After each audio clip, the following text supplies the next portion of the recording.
Sa patuloy na pagharap ng mga residente ng Barangay Bagong Silangan sa epekto ng matinding pagbaha dulot ng bagyong Krising, agad na kumilos ang mga miyembro ng Payatas Bagong Silangan Police Station 13, katuwang ang Team Strangers, upang maghatid ng kaunting ginhawa sa gitna ng unos.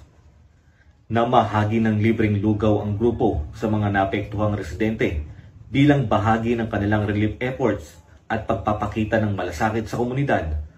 Ang aktibidad ay sinagawa sa isang ligtas at maayos na paraan sa gabay at pangangasiwa ng mga uniform personnel mula sa Police Station 13. Layunin ng ganitong mga inisyatibo na iparamdam sa taong bayan ang tunay na diwa ng bayanihan at dedikasyong maglingkod, hindi lamang sa larangan ng seguridad, kundi maging sa panahon ng sakuna at krisis. Sa panahon ng kalamidad, hindi namin nais na magutom o mawalan ng pag-asa ang aming mga kababayan. Sa simpleng pagbibigay ng lugaw, nais naming maipadama na hindi sila nag-iisa. Ako po si Patrolman Lugemir Julian, nagbabalita para sa Police News Express.